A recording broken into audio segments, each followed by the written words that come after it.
Está la mascarilla. Muy bien, disculpar un poco, bueno, disculpar, estos trastornos de ahora un culto, ahora sí, ahora no, ahora dos, ahora... Pero estamos en un tiempo que no es normal. Esperemos que este tiempo anormal no se vuelva normal, sino que podamos volver a la normalidad y si no completa como la teníamos antes, por lo menos que podamos volver a una normalidad más normal, valga la redundancia. Yo prefiero una sola reunión, vernos todos, alabar juntos al Señor.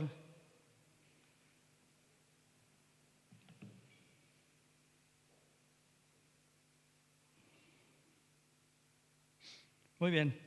Ves abriendo la Biblia en el libro de Hechos, en el capítulo 19.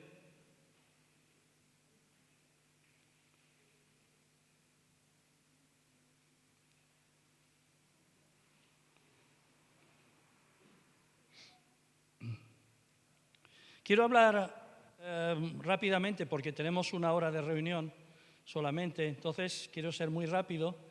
Pero quiero compartir con vosotros un mensaje que hace tiempo que quiero compartir y espero que Dios nos dé la sabiduría para poder compartirlo correctamente y a los que estamos escuchando nos dé la inteligencia para saber discernirlo correctamente. Y he titulado Autoridad y poder, el mensaje de hoy, de esta mañana. Algo que estábamos hablando el viernes, y yo de paso quiero animaros a que os conectéis a través de Meet, a través de la plataforma Google Meet, a los estudios que estamos teniendo los viernes, porque estamos compartiendo acerca de la visión, el presente y el futuro de nuestra congregación. Y estamos compartiendo unas charlas muy interesantes. Este viernes pasado fue muy interesante y que nos van de alguna manera ayudar a dirigirnos como congregación. Y yo personalmente creo que el 2020 ha sido un año en el que Dios nos paró, no solamente a nosotros como congregación, sino que a través del problema, la pandemia del COVID, Dios paró al mundo entero, por así decirlo, la economía, los sistemas, pero también paró a la iglesia. Y tuvimos que readaptarnos a los cambios, aprender a usar Zoom, aprender la plataforma Zoom, la plataforma Meet, hacer videoconferencias, cosas que no estábamos acostumbrados a transmitir por Facebook, que luego dejar colgada la predicación en YouTube, eso nosotros, ¿no? Pero esto ha ocurrido alrededor del mundo. Entonces, yo creo que los parones son buenos. Hay un versículo en la Biblia que dice que nos paremos en nuestros caminos y busquemos las sendas antiguas. Y el parón no siempre es malo. Es más, cuando el parón ha sido provocado y permitido por Dios, siempre es para bien. ¿Estás conmigo? Siempre es para bien. Entonces yo creo que 2020 ha sido un año de parón, pero 2021 yo estoy convencido de que es un año de reenfoque. Entonces este año nos vamos a reenfocar como congregación para que el 2022 sea un año de despegue. Y que realmente lleguemos a ser no solo la iglesia, hablando de la iglesia como cuerpo de Cristo que Dios quiere, sino también nuestras vidas como cristianos, ser cristianos de verdad de acuerdo a lo que Dios espera de cada uno de nosotros. ¿Estás conmigo? Y muchos creemos que viene un tiempo de una visitación de Dios como nunca sobre la tierra. Pero también creemos que estamos en los últimos tiempos y que va a haber cada vez más enfrentación, más resistencia contra lo que es las enseñanzas de Cristo. Se multiplica todo lo que va contra Dios y eso significa que va a haber más resistencia, se va a intentar frenar la obra de Dios, pero Jesús dijo hace 2000 años que yo edificaré mi iglesia y las puertas del Hades no prevalecerán contra ella. ¿Estás conmigo? Y lo que necesitamos nosotros llegar a entender es por qué estamos aquí, qué hacemos aquí, por qué Dios un día vino a mi vida, por qué solamente para darme salvación o hay algo más que Dios quiere hacer a través de mí. Y yo quiero decirte en esta mañana que no has sido salvado para sentarte en una silla, has sido salvado para llevar el mensaje de salvación a otras personas, para activarte en el plan de Dios a fin de poder alcanzar el propósito al cual Dios realmente nos ha llamado. ¿Amén? No sé si me estoy explicando. Dice Hechos 19 que el apóstol Pablo va a Éfeso y empieza allí a predicar. Dice que dejó a Apolos en Corinto. Apolos tenía un ministerio, era un maestro nato, se conocía muy bien las Escrituras. Y Pablo sigue su ministerio evangelístico. Entonces se va a Éfeso. Y bueno, se encuentra con unos hermanos, versículo 2, y le dice, ¿recibisteis el Espíritu Santo cuando creísteis? Ellos dijeron, ni siquiera hemos oído que existe el Espíritu Santo, que hay Espíritu Santo.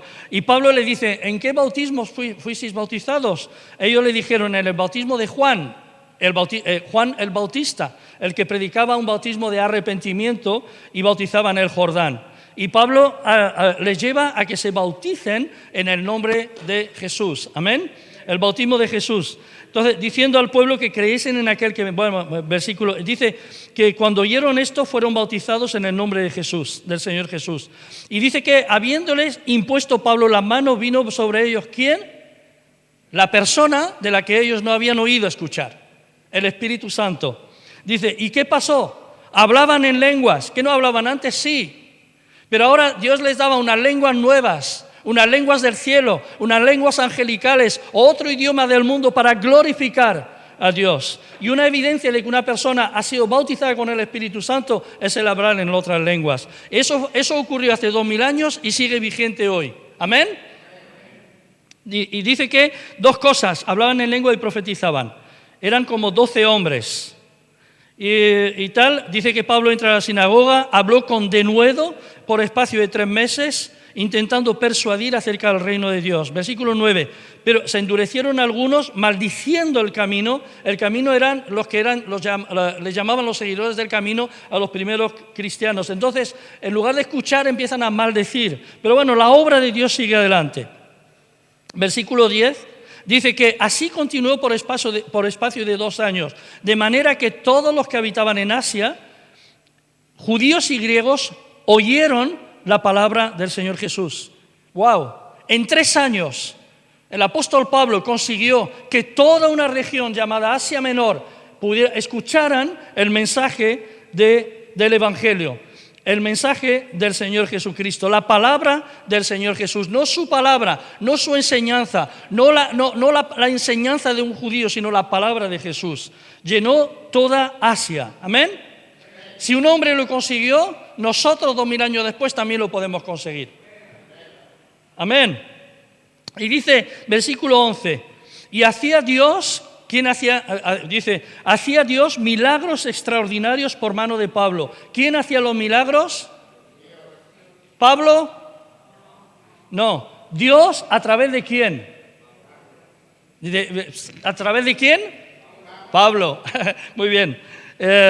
Dios a través de Pablo. ¿Tú podrías decir en esta mañana, Dios, haz milagros a través de mí? Lo puedes decir. ¿Van a ocurrir? No se sabe. Pero Dios sigue obrando 2000 años después.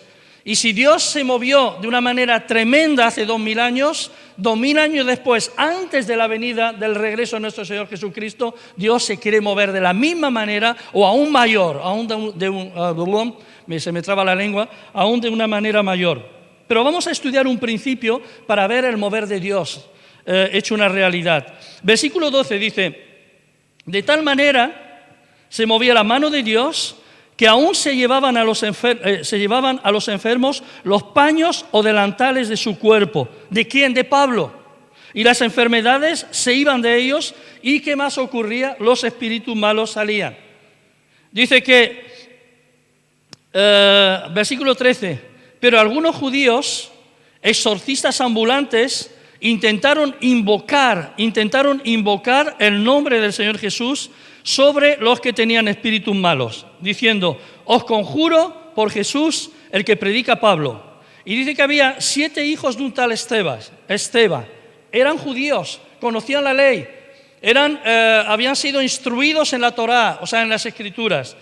Dice que este judío, jefe de los sacerdotes, dice que sus hijos hacían esto. O sea, iban por ahí invocando a aquel a quien no conocían, pero que seguramente habían escuchado de cosas que se habían hecho, que había Jesús hecho y también que los seguidores de Jesús hacían.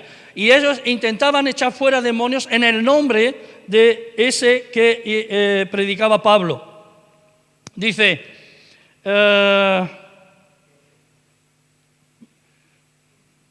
16, dice, 15, y dice que respondiendo el Espíritu, llegan estos 7, dice, van a uno, intentan echar fuera un demonio, y dice que respondiendo el Espíritu, versículo 15, dice: a Jesús conozco y sé quién es Pablo, pero vosotros quiénes sois.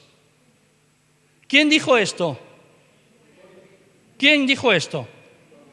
El demonio. O los demonios, ese espíritu maligno. Dice, es interesante, dice, a Jesús conozco y sé quién es Pablo, pero vosotros quiénes sois. Y el hombre que estaba, en quien estaba el espíritu malo, saltando sobre ellos y dominándolos, un hombre a 7, dice que pudo más que ellos, de tal manera que huyeron de aquella casa desnudos y heridos. Desnudos y heridos. Y dice, los versículos siguientes habla de que se extendió la palabra. Dice, los que habitaban en Éfeso, judíos como griegos, tuvieron temor, todos ellos, y era magnificado el nombre del Señor Jesús. O sea, tuvieron temor porque cuando los seguidores de Cristo conseguían dominar, echar fuera demonios, pero aquellos que lo intentaban aún en el nombre de Jesús, pero que no eran seguidores de Cristo, no podían. Entonces, esto trajo temor. Y esto lo que hizo fue fortalecer el ministerio del apóstol Pablo y de los que seguían a Cristo en ese tiempo. Versículo 20 dice que crecía y prevalecía poderosamente la palabra del Señor. Amén. Crecía y prevalecía poderosamente la palabra de Dios. Siempre hay luchas cuando quieres predicar a Cristo. Siempre hay luchas cuando una iglesia quiere reenfocarse. Siempre hay luchas cuando queremos hacer la voluntad de Dios. Pero cuando estamos bajo la mano de Dios, siempre va a prevalecer y va a crecer la predicación del Evangelio. ¿Amén? Entonces, ¿qué podemos entender? ¿Qué podemos aprender de este texto? Es curioso, ¿no? Conozco a Jesús y conozco también a Pablo. Pero ustedes, ¿quiénes son? ¿Quiénes sois vosotros? ¿Quién dijo esto? Los demonios. Es curioso que un demonio diga, conozco a Jesús en Éfeso. Porque que se sepa, Jesús nunca fue a Éfeso, que sepamos. Sin embargo, era conocido en Éfeso por los demonios. Y los demonios sabían muy bien quién era Jesús. Mirad, no quiero entrar en el tema de demoniología, estudiar. El mundo espiritual es real, o sea, es un mundo real. No es una fábula, no es una mentira. Hoy en día casi no se habla del mundo espiritual, pero existe, es real. Es real. Y hay continentes como en África donde se mueve mucho ¿cómo se llama? Se mueve mucho en lo espiritual y hay muchas manifestaciones espirituales malignas, pero es real. Pero aún los demonios saben quién es el Rey de Reyes y el Señor de Señores.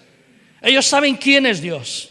Ellos saben quién es Dios. Dice en Lucas 8 que Jesús un día tuvo que cruzar el mar de Galilea e ir a la parte oriental del mar de Galilea, a una tierra llamada Gadara.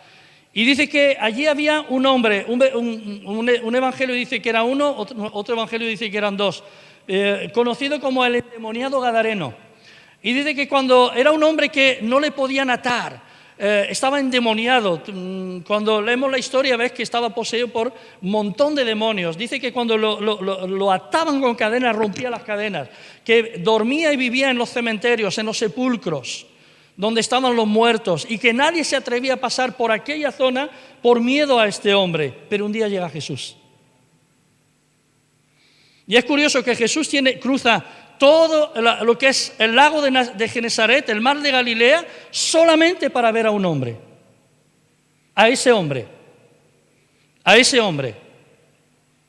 Pero ¿qué pasó? Dice cuando al llegar Jesús a tierra, vino a su encuentro un hombre de la ciudad endemoniado desde hacía mucho tiempo. Dice que no vestía ropa, estaba desnudo. No moraba en casa, sino en los sepulcros. Y dice que este hombre, al ver a Jesús, lanzó un gran grito y postrándose a sus pies, exclamó a gran voz: ¿qué tienes conmigo, Jesús, Hijo del Dios Altísimo? Es impresionante que lo que no había conseguido atar, amarrar, dominar a este hombre, un hombre sin una sola palabra consigue dominarlo. Un hombre sin una sola palabra consigue dominarlo. Es más, cuando este hombre endemoniado viene, ve a Jesús acercándose, empieza a gritar porque sabe que el creador del universo, que el que tiene todo el poder, se está acercando hacia él, a los demonios que estaban en él. Y lo que hace es que se viene y se postra rogándole, gritando, rogándole, y le dice: ¿has venido a atormentarme antes de tiempo? Te ruego que no me atormentes. Conozco a Jesús y a Pablo también, pero vosotros ¿quiénes sois? Entonces vemos que los demonios conocen muy bien quién es el Señor Jesucristo. Amén. Conocen muy bien quién es el Señor Jesucristo. Los demonios saben quién es Jesús. Jesús de Nazaret, el Hijo de Dios. También conocían a Pablo. Y es curioso que los demonios también reconocen a los hijos de Dios. Amén.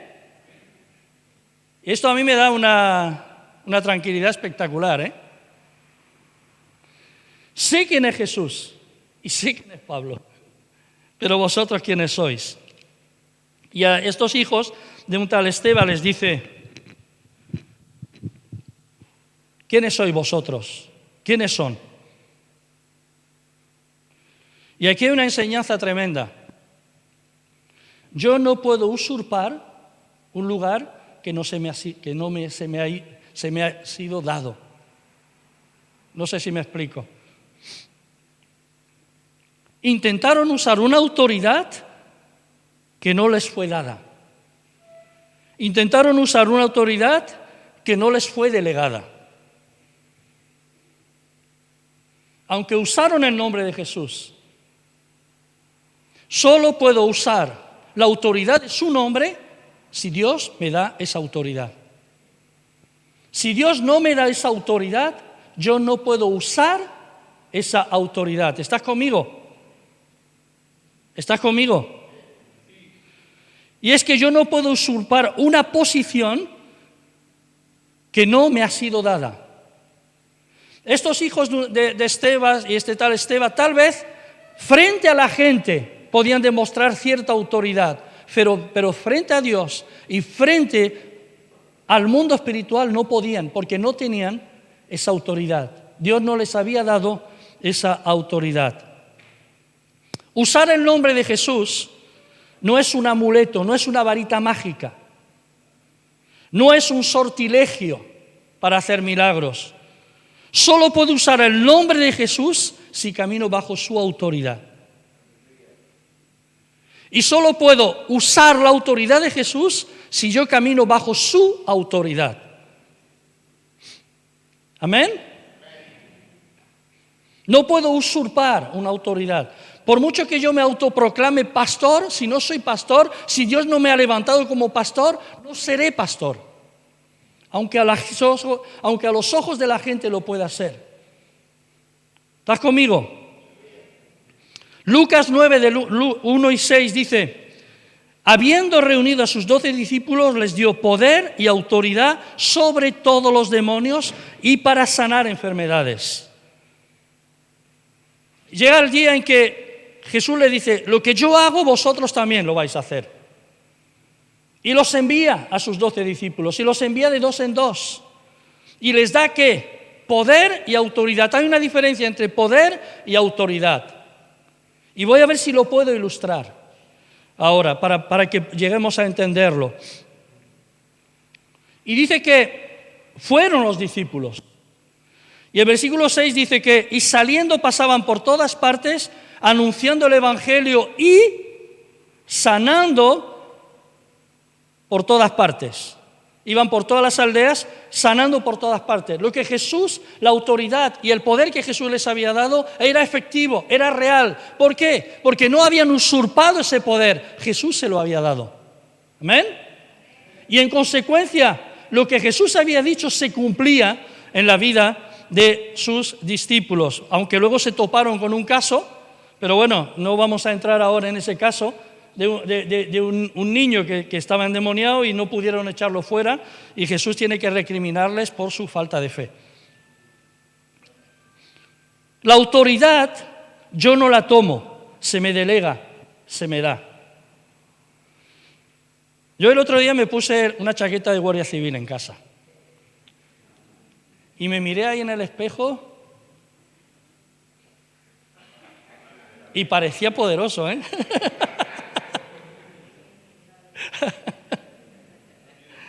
Pero ponerme el traje de guardia civil no me convierte en guardia civil. Yo puedo vestirme de la cabeza hasta los pies vestido de guardia civil y caminar por la calle vestido de guardia civil, y ante los ojos de los hombres dirán: uy, la guardia civil. Como dicen en mi pueblo, los civiles, los picoletos. Yo sé de dónde viene la palabra picoleto, pero no ven. Es lo mismo que la Policía Nacional, de dónde viene la palabra madero también lo sé, o pues lo averigüé. Pero bueno, ponerme el uniforme de guardia civil no me convierte en guardia civil. Usar el nombre de Jesús, si yo no camino bajo su autoridad y Jesús no me ha dado su autoridad, no me convierte en un hombre con poder de parte del cielo. No sé si me estoy explicando. Para ser guardia civil, tienes que ir a la academia, tienes que saber todo hay todo un proceso. Estudio, aprendes luego sujeción en la academia, tienes que conocer las leyes, luego juras bandera y luego sales de ahí ya con la autoridad de guardia civil. Pero hay todo un proceso. ¿Estás conmigo? Y lo sé porque lo veo. Lo he visto en alguna persona.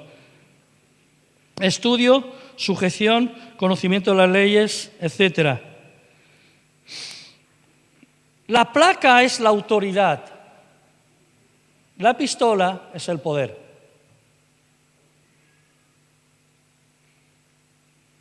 No sé si me explico. ¿Cuántos habéis disparado alguna vez una pistola? A mí me encanta. Yo era de la patrulla de tiro cuando estaba en la mili. Bueno, eso es otra historia, ¿no? Te sientes poderoso con una pistola. Sin la pistola, o sea, viene un grandullo, yo mido 1,68, 1,69, 1,68, no sé cuánto mido. Si viene uno de 2 metros y yo sin pistola y así, y un armario él, y yo bajito, voy a salir huyendo, pero la pistola me convierte en alguien poderoso. Pero el poder de la pistola no me convierte tampoco en guardia civil. Yo puedo usar y matar una pistola. Con la pistola.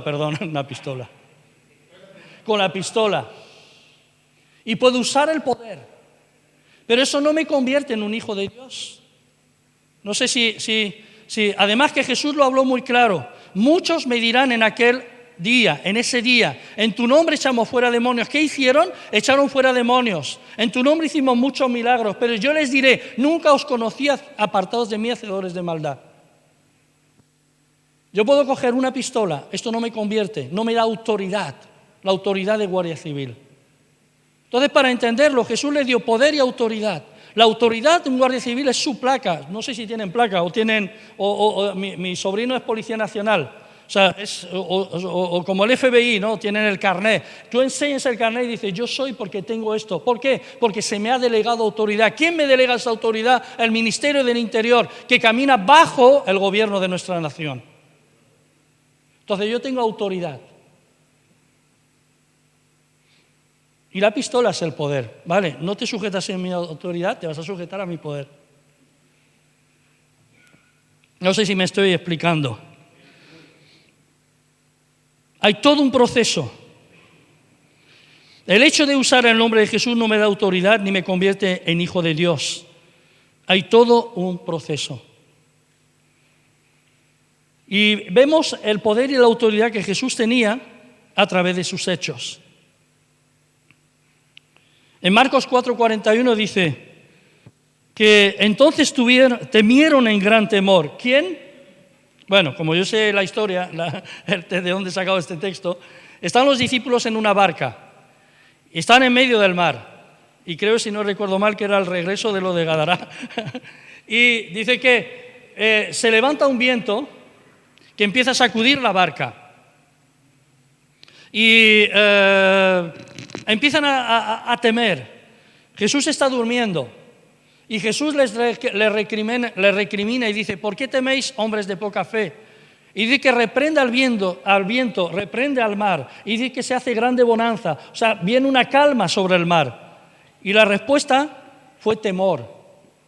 Es curioso, ¿no?, que cuando Dios actúa siempre hay temor.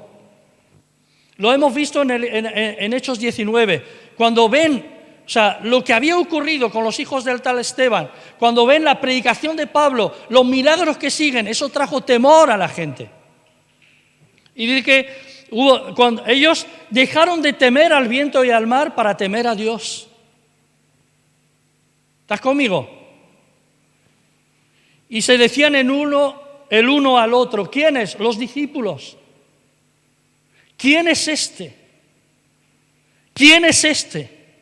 Que aún el viento y el mar le obedecen. ¿Quién era? El creador de todo lo que existe. El que dijo a la luz, sea la luz, y fue la luz. El que creó los planetas, todo. Aún, o sea, el viento y el mar le obedecen. Aún no he visto yo ese milagro en la vida de nadie. ¿Estás conmigo? Amén.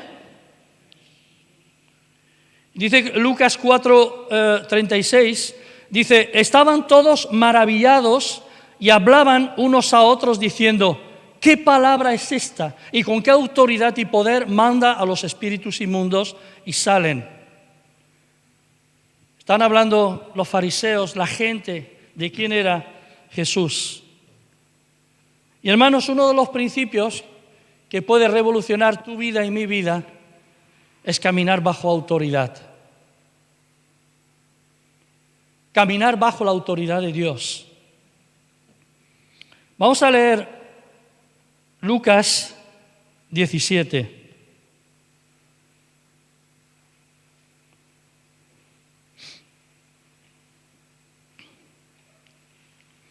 Espero no haberme equivocado, porque siempre me equivoco luego. No, perdón, Lucas 7. Me equivoqué.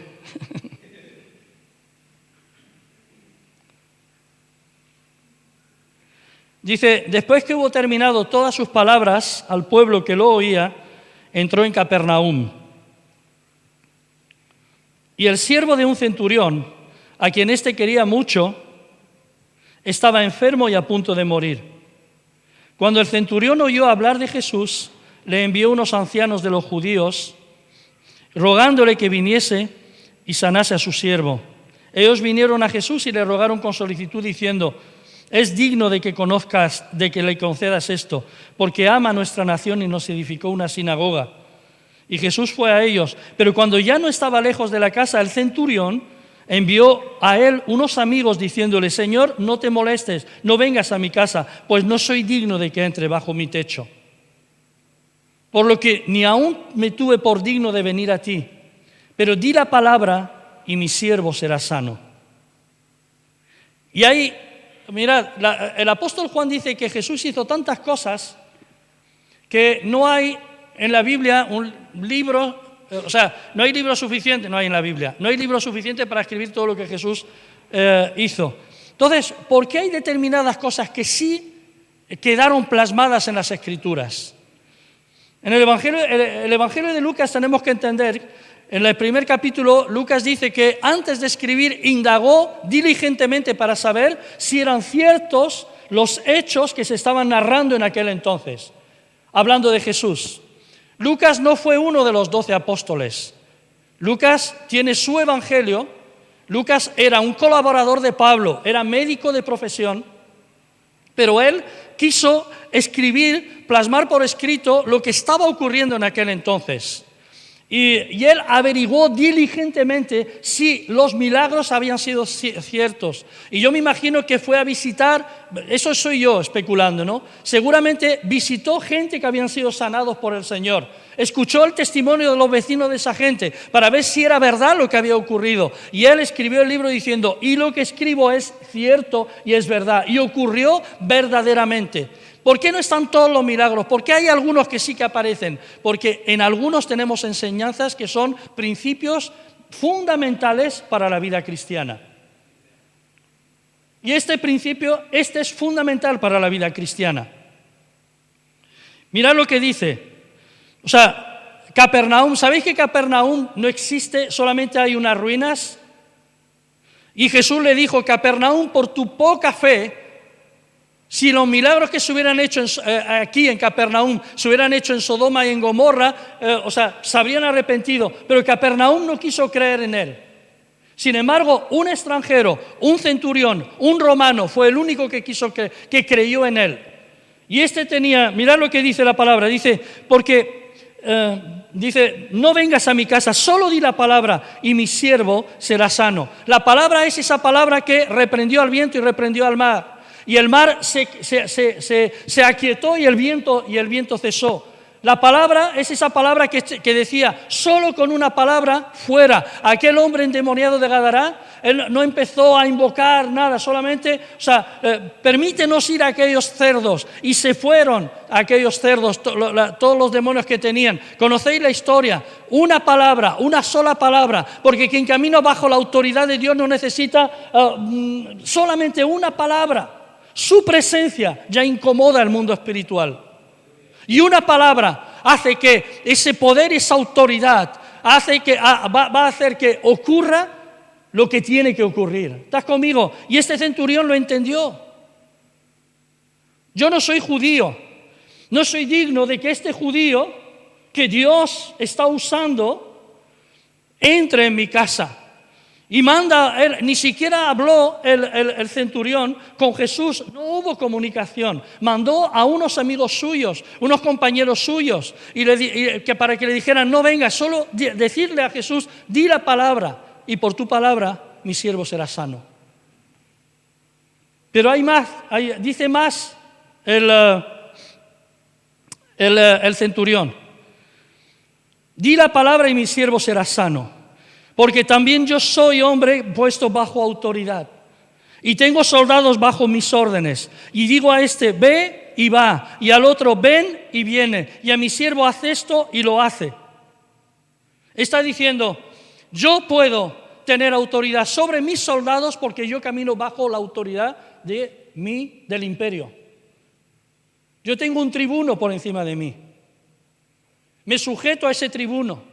Y porque yo camino en sujeción, yo puedo decir a mis soldados que ve y él va. Si yo no camino bajo sujeción, yo no puedo ejercer autoridad. Porque la única manera de poder ejercer autoridad en el reino de los cielos es si yo camino bajo la autoridad del Rey de Reyes y del Señor de Señores. Si camino bajo la autoridad del Rey de Reyes y del Señor de Señores. Es la única forma de caminar con una placa del cielo, donde dice, soy Guardia Civil del cielo. No. Y viene el tiempo en que la iglesia tiene que entender esto. Tiene que venir el tiempo. Diego hablaba la semana pasada de La Cosa, de la película de la familia Addams, que la cosa iba a su bola. Una mano cortada con sus dedos iba, no daba cuentas a nadie. Iba la cosa. Yo tengo que dejar de ser un cristiano cosa. Yo tengo que caminar bajo la autoridad de Dios. Tengo que dejar de ir a mi bola. Si yo quiero ejercer autoridad, yo tengo que caminar bajo autoridad. Y hermanos, no nos podemos sorprender de que no veamos los milagros en la forma en cómo los vio la iglesia primitiva. La iglesia tiene que reenfocarse en este tiempo. Tiene que volver a Cristo, tiene que volver a la palabra. O sea, predicar, si yo tengo don de gente, yo puedo predicar sin ser salvo, don de palabra. Yo puedo compartir sin ni siquiera conocer a Cristo, pero eso no me da autoridad. Yo puedo usar el nombre de Jesús, pero eso no me da autoridad. Solamente me dará autoridad si yo camino bajo su autoridad. Entonces, podré cantar la canción, en el nombre de Jesús echarán fuera demonios, y pondrán sobre los enfermos las manos y sanarán.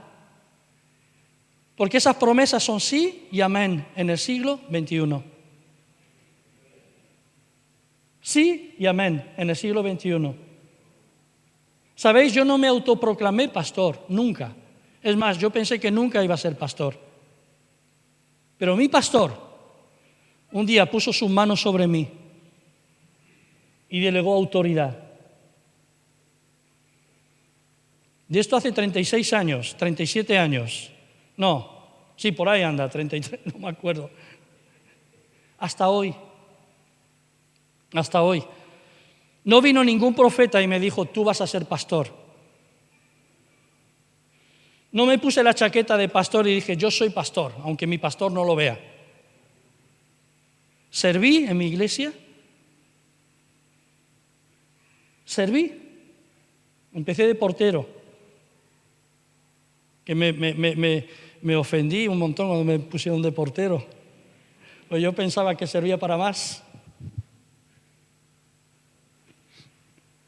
Y sirviendo,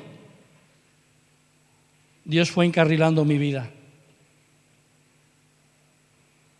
Espero que Dios nos hable, ¿no? Porque a veces nuestra conciencia está tan endurecida, que llega el momento en que la palabra de Dios ya no nos dice nada. Llega el momento en que ya no respondemos a la palabra de Dios.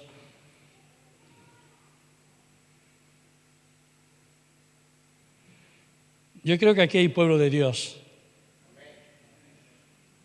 Y creo que Dios quiere usarnos a cada uno de los que estamos aquí. Pero tenemos que aprender a caminar bajo esa autoridad.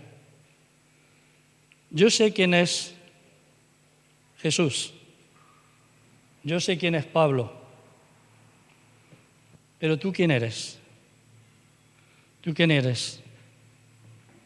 ¿Sabes que a la iglesia primitiva se les conocía como los seguidores del camino por su forma de vivir?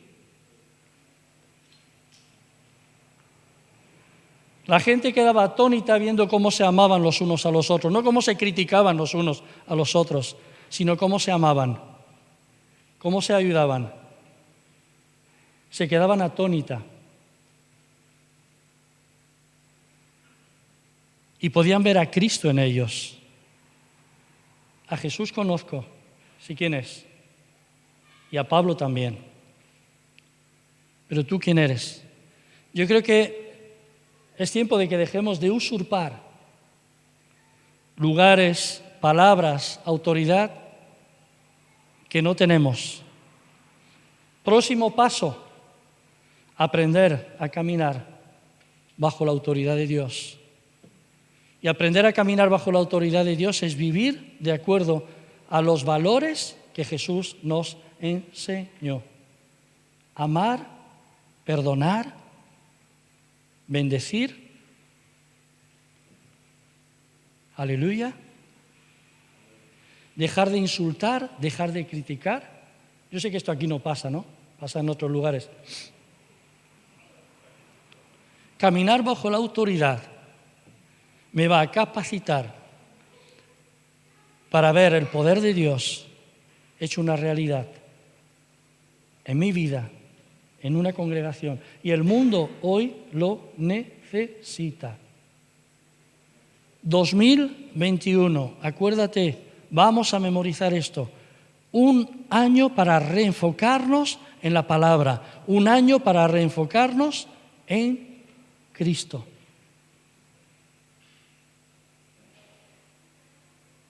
¿Nos ponemos en pie?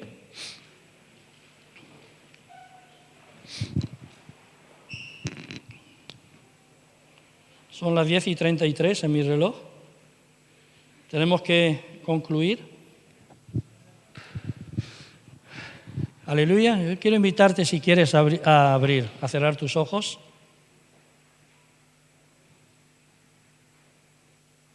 Yo quiero pedirte, Padre, que tu palabra no vuelva vacía a tu presencia en este día. Yo quiero darte las gracias por todo lo que tú estás haciendo alrededor del mundo. Señor, por lo que estás haciendo en nuestras vidas, en la vida de esta congregación. Quiero rogarte, Padre, que nos dirijas, que no sea ningún hombre el que dirija esta congregación, que seas tú por tu Espíritu Santo. Por favor, Dios. Y yo quiero pedirte, Dios, que este principio de caminar bajo autoridad sea aprendido por cada uno de los que estamos aquí. Padre, muchas gracias. Muchas gracias porque tú sigues obrando de la misma forma que lo has hecho a lo largo de la historia de la humanidad. Gracias en el nombre de Jesús. Amén. Amén. Vamos a tomar un momento nuestro asiento. Estamos ya terminando.